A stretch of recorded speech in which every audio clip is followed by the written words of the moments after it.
Sa contemporary artist or self-taught sir kay kanang kung unsa ra jud ka na mauna na ano gud mo sir kung unsa ra jud ka motulod sa utok nimo na idea to na to make an art good sir. Okay, that's also correct. You really don't have to go to a formal training or education for you to be a contemporary artist, because everybody has the capacity or skill to be one. As long as you just love what you're doing, you are consistent with it, and you're happy with it. So you can be called a contemporary artist. Everybody can be called one. Thank you. Next, contemporary artists use unconventional materials. May I ask Joshua Musende? Hello, sir. Hello? Yes po. Andunggan ko, sir. Sir? Contemporary artists use unconventional materials. So, dili mga traditional na mga materials silang ginagamit, sir. Like, not necessarily paint, brush, and canvas, dude, sir. So, they find ways, sir, to find other ways, sir, of making art, sir. Okay. Thank you for that, Joshua Von. Let me expound that line by giving you some examples. Actually, there was sorry for sa yung mga ibalan nga mga example ron ha, but I believe mga dagko naman tano, so it's just fine. I guess it's just fine for you to know about it. I found this weird way of doing an art just in social media lang po. There was this girl nga ginagamit niya iyang blood sa menstruation to do paintings. Oh, so ana siya nga nag-take doon siya 6 months because I do not know how many times in a month man took on ang girl. So towards those months, mo yung ginagamit to accomplish a human version or her own image in a canvas using her menstruation blood. Oh, diba? That's a contemporary artist. The other thing was there was this one police station or one police who was an artist nga gigamit niya ang tanang knife nga from the previous 10 years or 15 years knife for murder nga mga cases, and then he combined all of those to create a human figure out of it. And the message he was trying to ano is these were the number of knives used for murders, parang ganon na lang yung message, di ba? Naputi uban that they were using skull, they were using teeth, they were using Sir, hair. Yes sir, po. kakita na sir, Velvet Buzzsaw. Saan na siya? Salida na? Opo, sir, si Jake Gyllenhaal. Tapos, about na siya sa mga, ang storyline, anak niya kay, about sa art. And then, no, ang story behind atong art nga nung, like, fascinating siya taon, sir, kay, kaning nade siya mixture of blood mo nang kuan kay siya kaning sikat kay siya nga painting ana sir. Okay. Actually wala po kita, but the way you say it, that's also one example of using unconventional materials. And actually there are a lot more ways to do that. Pwede mga bato, pwede mga bato, pwede mga stones, pwede mga dahon. Yes po. Coffee, sir. Coffee painting. Correct. That could be that. I believe nga nakatry na mga na, di ba? Kanang mga sculpting, di ba? Nakatry na mga na siguro before. So those are just example of the way we could create an art out of using unconventional materials. I hope you got that. Next is we have contemporary art being original is not an issue. Do we have Miss Ariza here to explain her opinion about the line? Originality is not an issue.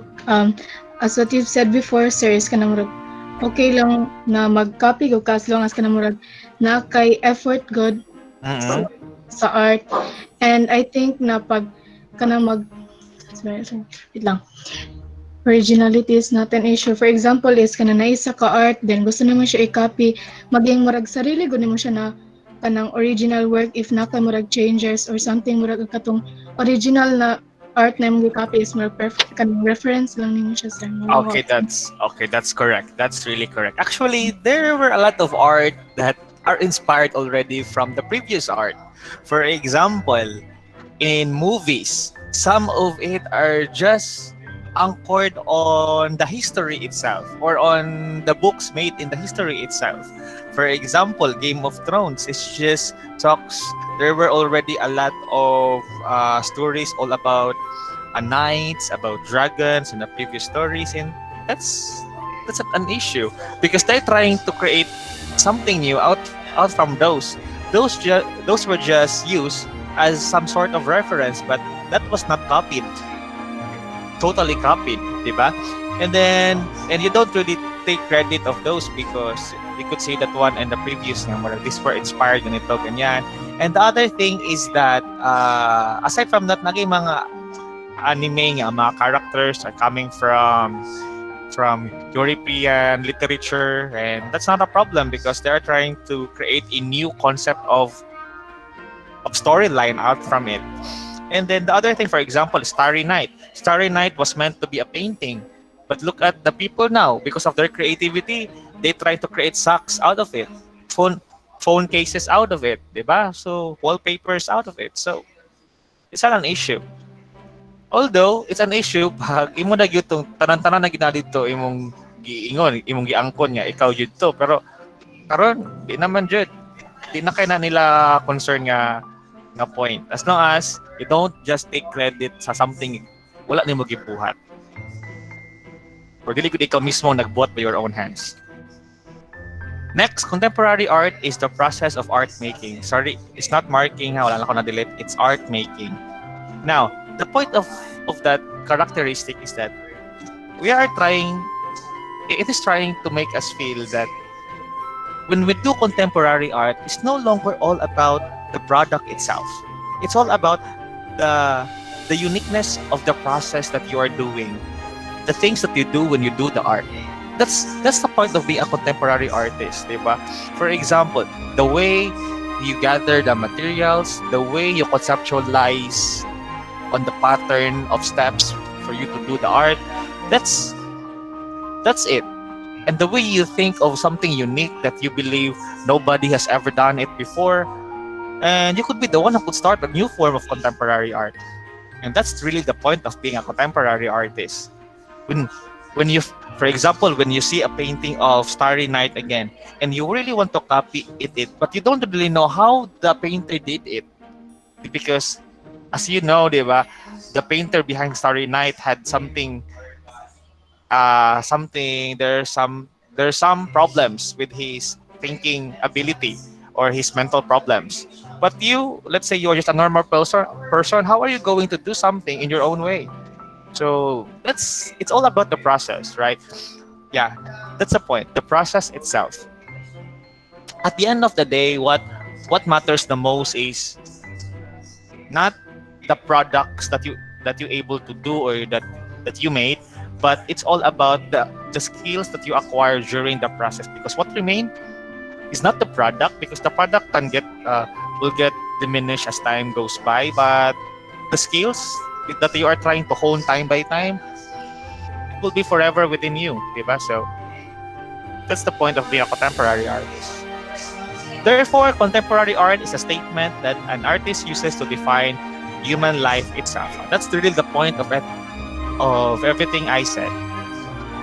Whatever we do as a contemporary artist, it always reflects as to how you view the world, as to how you see your ideas. And everything that we do is interconnected to the human life itself. Ano lang. So, questions? Nay pangutana?